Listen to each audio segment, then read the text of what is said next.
तो hello guys and welcome back to code में पहला टॉपिक देखेंगे इसमें वो है आईडी एट्रीब्यूट। अब आईडी एट्रीब्यूट होता क्या है? जैसे कि यहाँ पे लिखा हुआ है, ID attribute is used to assign unique identifier to an element which can be used for styling और जावास्क्रिप्ट। तो इसका काम तो सेम ही है कि हम इससे स्टाइलिंग या फिर जावास्क्रिप्ट में मैनिपुलेशन कर सकते हैं किसी भी एलिमेंट को। बट डिफरेंट क्या है ये क्लास से? क्योंकि क्लास भी सेम ही काम करता है, उससे भी हम किसी भी एलिमेंट को टारगेट करेंगे, स्टाइल देंगे, जावास्क्रिप्ट देंगे, जो ज़रूरत पड़ेगा वो करेंगे। बट यहाँ पे डिफरेंट क्या होगा ना, क्लास हम जब कोई सिमिलर प्रॉपर्टीज़ होगा, मतलब क्लास हम मल्टीपल जगह यूज़ कर सकते हैं, बट आईडी आईडी सबके लिए यूनिक होना चाहिए। ठीक है, वही रूल है। ऐसा नहीं है कि हम नहीं दे सकते, आईडी भी हम मल्टीपल जगह दे सकते हैं, बट आईडी को यूज़ करने का जो तरीका होता है वो होता है यूनिक। सबको एक यूनिक आईडी दिया जाता है, फिर उसको टारगेट करते हैं। क्योंकि एक पेज में हर एक एलिमेंट का अलग अलग पर्पस होता है ना। अगर कुछ चीज़ें होता है कॉमन, तो हम उसको सारे को एक क्लास देंगे फिर टारगेट करेंगे। अगर कोई चीज़ डिफरेंट है तो उसको आईडी देंगे फिर उससे टारगेट करेंगे। समझ रहे हो? तो आईडीज़ होंगे यूनिक, सबका डिफरेंट, बट क्लास यूनिक नहीं होगा। एक क्लास को हम मल्टीपल जगह पे यूज़ करेंगे, बट आईडी को हम मल्टीपल जगह यूज़ नहीं करेंगे। आईडी यूनिक होगा, क्लास कॉमन होगा, इतना ही डिफरेंस है। एंड दोनों का काम सेम है, स्टाइलिंग एंड जावास्क्रिप्ट मैनिपुलेशन। तो अब हम इसको देंगे कैसे? सेम एज़ क्लास जैसे दिए थे वैसे ही। तो आज से हम बॉयलर प्लेट लगाना चालू करेंगे। वो कैसे करेंगे? वीएस कोड पे आना है, जस्ट शिफ्ट+1 दबाना है, जिससे हमें एक्सक्लेमेटरी सिंबल दिखेगा। उसके बाद एंटर करना है। सो ये बॉयलर प्लेट रेडी हो जाएगा, बॉयलर प्लेट रेडी हो जाएगा। ओके, अब बॉयलर प्लेट रेडी होने पे हम क्या करेंगे?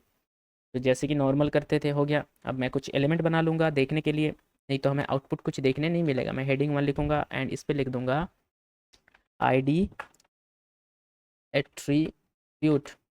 ओके, अब मैं साइड बाय साइड ओपन करूँगा, सो प्रीव्यू। देखो, आईडी एट्रीब्यूट दे दिया। अब जैसे कि पहले हमने क्या देखा था, क्लास दिया था इसे, और क्लास कर दिया था, क्लास के अंदर कुछ भी नेम दे देता, एक हेडिंग, एक कॉमन नेम है। मल्टीपल जगह पे मल्टीपल हेडिंग्स हो सकते हैं, है ना। बट आईडी के लिए हम स्पेस देंगे, फिर से बाहर आके क्लास के बाहर आईडी लिखेंगे एंड यूनिक नेम दे देंगे। अब कैसे यूनिक नेम देंगे? नेमिंग का तरीका सेम हो सकता है बट कॉमन नहीं हो सकता, है ना।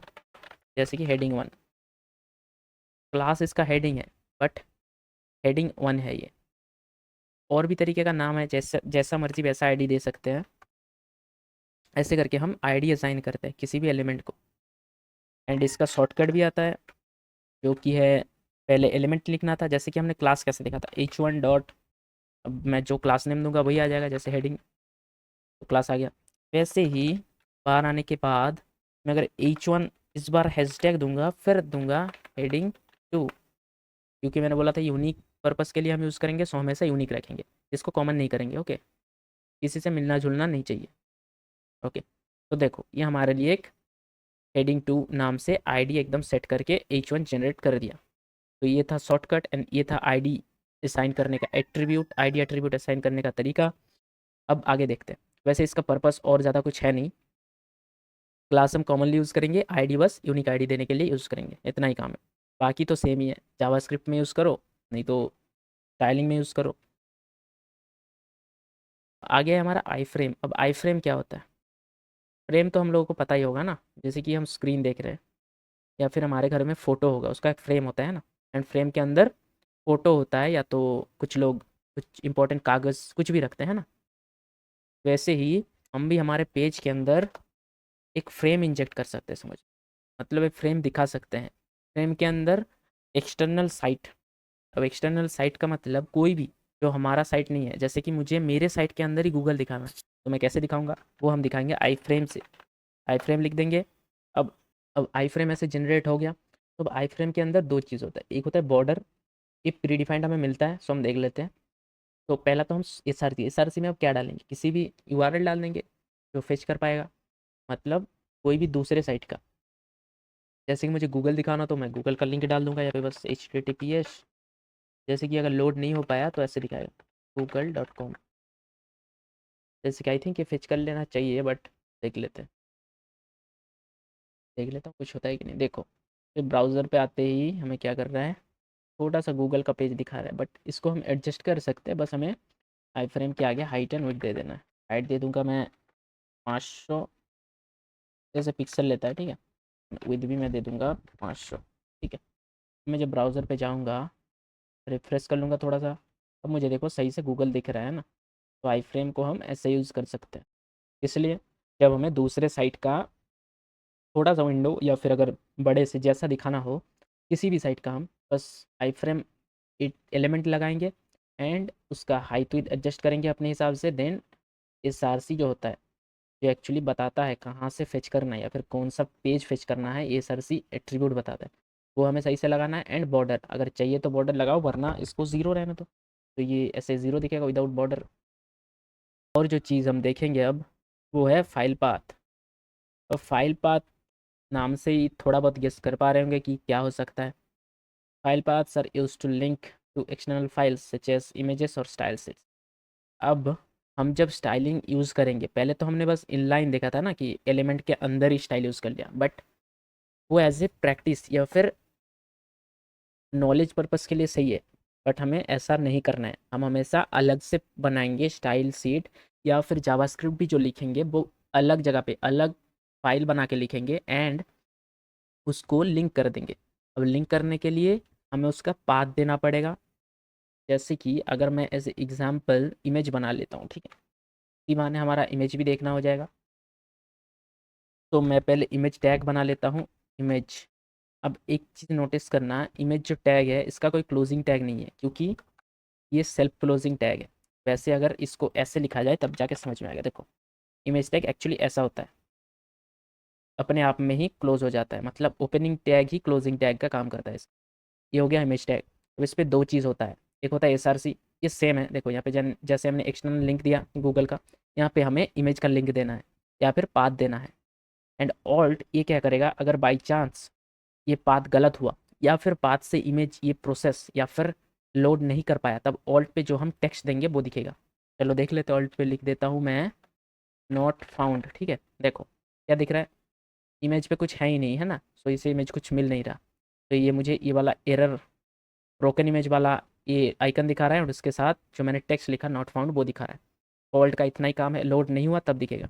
अगर लोड हो गया, अब मैं कुछ इमेज का लिंक उठा लेता हूँ। जैसे मैं कैट इमेजेस, कोई भी इमेज दे सकते हैं, वैसे मैं कैट का दे रहा हूँ, ये वाला कैट बढ़िया है। चलो कॉपी लिंक, अब मैं सोर्स के अंदर बस लिंक को डाल दूंगा।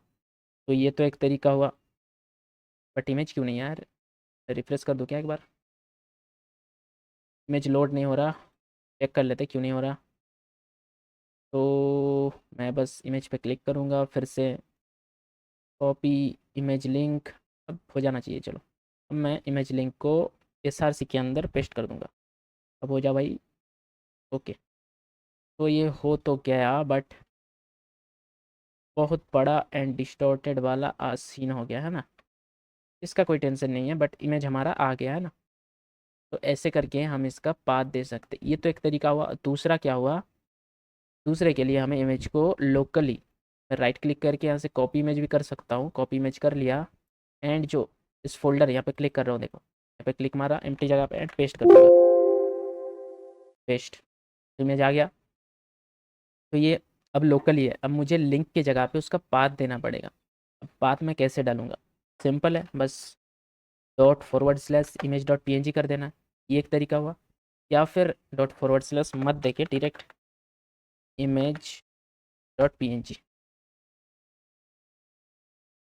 एंड ओनली ये दिया हमने क्योंकि ये सेम पाथ में है। देखो image and index same folder पे, अगर मैं फोल्डर पे जाके दिखाऊं, मेरे म्यूज़िक के अंदर एच के अंदर था, देखो ये इमेज, ये है इंडेक्स डॉट एच, तो ये सेम जगह पे है, इसीलिए मैं डायरेक्ट इमेज को एक्सेस कर पा रहा हूँ। अगर ये नहीं होता सो हम नहीं कर पाते, तो हमें अलग से लिखना पड़ता। अब देखो जैसे मैं एक फ़ोल्डर बना रहा हूँ, हाँ, फ़ोल्डर के नाम हम नॉर्मली जब कोई इमेज या फिर कुछ आइकन्स रखते हैं तो उस फोल्डर का नाम देते हैं एसेट्स। अब कुछ भी रख सकते हैं, ठीक है। एंड मैं इमेज को उठा के एसेट्स के अंदर डाल रहा हूँ, तो देखो इमेज कहाँ गया, एसेट्स के अंदर। अब मैं इमेज को एक्सेस नहीं कर पा रहा हूँ, तब मुझे पाथ कुछ ऐसे तरीके से डालना पड़ेगा, assets image dot P N G. पहले एसेट्स मतलब एसेट के अंदर घुस गया, ये फॉरवर्ड स्लैश तक मतलब ये अंदर चला गया एसेट के अंदर, ठीक है। एंड उसके अंदर डायरेक्ट इमेज। अब इसका ये जो मुझे सजेशन मिल रहा था ये ना भी मिल सकता है, उसके लिए हमें एक एक्सटेंशन चाहिए होगा जिसका नाम है path intelligence. Path intelligence, yes. हमें ये वाला डाउनलोड करना पड़ेगा जिसका नाम है पाथ इंटेलिजेंस। ये डाउनलोड करने पे ये हमें थोड़ा सा मदद कर देता है पाथ फाइंड करने में। ऐसे करके अगर ये इसके अंदर और एक फ़ोल्डर होता तो हम ऐसे कुछ लिखते जाते, जैसे इमेजेस, इमेजेस के अंदर मैं डाल देता हूँ। तो अब हमें कैसा करना पड़ेगा, अगर गेस कर लिया तो सही है, तो मैं पहले से लिख के दिखाता हूँ। एसेट्स लिखूँगा, अगर सजेशन नहीं आ रहा तो कंट्रोल पेज दबाना है तो आ जाएगा। एसेट्स पे घुस गया, अब मुझे इमेज के अंदर भी घुसना है, जैसे दिखा रहा है इमेज के अंदर भी घुस जाऊँगा, फिर इमेज को सिलेक्ट कर लूँगा, तब जाके भी मेरा इमेज ऐसे शो करेगा। अगर मैं बड़े स्क्रीन में दिखा दूँ तो ये दिखा रहा है। तो अब देख लेते हैं हेड टैग में प्रेजेंट कुछ इंपॉर्टेंट टैग्स, जैसे कि पहले ही हमने जो जनरेट करवाया वीएस कोड से टेम्पलेट या फिर बॉयलर प्लेट, उसमें पहले आ रहा है मेटा टैग। पहला टैग क्या बता रहा है, देखो पहले तो डॉक टाइप, सबसे स्टार्ट में हमने पहले ही देखा, ये बस डॉक्यूमेंट टाइप डिक्लेयर कर रहा है कि HTML है। उसके बाद HTML के अंदर हम नॉर्मली यूज़ कर रहे थे, बट इन्होंने बॉयलर प्लेट पे पहले से लैंग्वेज LANG जो है लैंग्वेज डिफाइन कर रहा है कि EN मतलब इंग्लिश है। उसके बाद हमारा हेड टैग आ रहा है, एंड हेड टैग के अंदर सबसे पहले जो आ रहा है एक मेटा टैग। ये भी एक सेल्फ क्लोजिंग टैग है, एंड इसके अंदर एक ही चीज़ डिक्लेयर हो रहा है, कैरेक्टर सेट, जो कि शॉर्ट से कैर सेट या फिर चार सेट जो भी बोल सकते हैं वो है। एंड उसका टाइप दिया हुआ है UTF-8, ये एक बस इनकोडिंग फॉर्मेट है, इतना जान लो, ज़्यादा ज़रूरत नहीं है। एंड ये वाला हम इग्नोर कर सकते हैं। बाकी आगे आ रहा है टाइटल। अब जैसे कि इसके नाम से ही पता हो रहा है, ये पेज का टाइटल डिफाइन करता है। अब हमें टाइटल दिखता कहाँ है, टॉप पे, ये देखो ब्राउज़र पे भी अगर हम देखेंगे तो ये टॉप पे दिख रहा है, देखो लिखा है डॉक्यूमेंट, क्योंकि टाइटल टैग के अंदर जो हम लिखेंगे वही पेज पे दिखेगा। जैसे कि मैं लिख दे रहा हूँ हेड टैग, तो मुझे टाइटल पे हेड टैग ही दिखेगा। ये मैं अपने हिसाब से कस्टमाइज़ कर सकता हूँ, इसको मैं रिफ्रेश करूँगा तो हेड टैग दिखेगा। देखो हेड टैग हो गया। ओके, तो वैसे ही एक्सटर्नल फाइल्स आता है। सो पहले तो CSS। अब CSS लिंक कैसे करते हैं, उसके लिए हमें लिंक टैग बनाना पड़ेगा, लिंक। एंड लिंक एक सेल्फ क्लोजिंग टैग है, तो ऐसे क्लोज होता है, ये बन गया लिंक टैग। अब इसके अंदर कुछ एट्रीब्यूट्स डालना पड़ेगा। पहले तो हमें REL देना पड़ेगा, एक एट्रीब्यूट है, एंड इसका फुल फॉर्म है रिलेशनशिप। इंटर मारूंगा, अब मुझे रिलेशनशिप में बताना है इसके इस पेज के साथ इस लिंक का क्या रिलेशन है। यहाँ पे लिखना पड़ेगा स्टाइल शीट, क्योंकि हम CSS लिंक करेंगे, ठीक है। तो ये तो बस रिलेशन बता रहा है, अब हमें तो पाथ भी बताना पड़ेगा ना। पाथ के लिए हम देंगे href। अब href पे हमें बताना पड़ता है हम कौन सा स्टाइल, या फिर हमारा स्टाइल कहाँ से आएगा इस पेज में। एक तो होता है लोकली, सेम एज इमेज, ऐसे करके पाथ डाल सकते हैं, या फिर लिंक डाल सकते हैं, सेम है। तो पहले तो लोकली देख लेते हैं। लोकली हम HTML के साथ ही, जैसे यहाँ पे यहीं पे हम स्टाइल बना देते हैं, ऐसे करके देखो एक फाइल बना रहा हूँ style.css, ऐसे करके हम कैस्केडिंग स्टाइल सीट का फाइल बनाते हैं। तो पहले से दिखा रहा हूँ, पहले फर्स्ट ऑप्शन पे क्लिक करो, कुछ भी नाम दे सकते हो, नाम मैं स्टाइल रख रहा हूँ, एंड उस डॉट के बाद इसका जो एक्सटेंशन होगा वो है CSS, ये बन गया स्टाइल, ठीक है। और दूसरा जो तरीका है वो है href के अंदर style.css लिख दो, ठीक है। उसके बाद style.css के ऊपर कंट्रोल एंड क्लिक मार दो, तो क्या बताएगा, ये फाइल एग्जिस्ट नहीं करता, क्या बनाना चाहते हो, सो क्रिएट फाइल कर दो, बन जाएगा। ये दूसरा तरीका हुआ। एंड इसी लिंक को अगर ऑटो जनरेट करना है, मतलब यूजिंग शॉर्टकट, सो बस इतना लिखो link:CSS, तो ये सेम चीज़ वो जनरेट कर देगा जो हमने लिखा था। सेल्फ क्लोजिंग टैग को हम यूजुअली ऐसे रिप्रेजेंट करते हैं, बट ये इग्नोर कर सकते हैं हम, ठीक है। तो पहला जो एट्रीब्यूट है ये रिलेशनशिप बता रहा है इस HTML फाइल के साथ क्या रिलेशन है इसका, एंड href बस पाथ बता रहा है कहाँ से उठाना है, वो बता रहा है बस। तो ये हो गया लिंक का तरीका, एंड इसको हम हेड के अंदर रखते हैं। ये भी सेम सब जैसा, इसका फॉर्मेट मतलब इसका जो रूल होता है हमें हेड के अंदर रखने के लिए बोला जाता है, बट ऐसा नहीं है कि काम नहीं करेगा। हम यहाँ पे भी रखेंगे तब भी ये काम करेगा, कोई एरर नहीं देगा। ये हम बॉडी के अंदर भी रख सकते हैं, HTML में कहीं पे भी रख दो काम करेगा, ठीक है। HTML के अंदर कहीं पे भी रख दो काम हो जाएगा, बट हमें नहीं करना है, जैसा रूल है वैसा फॉलो करना है हमें, ठीक है। हेड के अंदर रखना है हमेशा। तो ये हो गया एक्सटर्नल लिंकिंग। हेड टैग के अंदर इतना ही नेसेसरी चीज़ें हैं, आगे कुछ आएगा तो मैं दिखा दूंगा।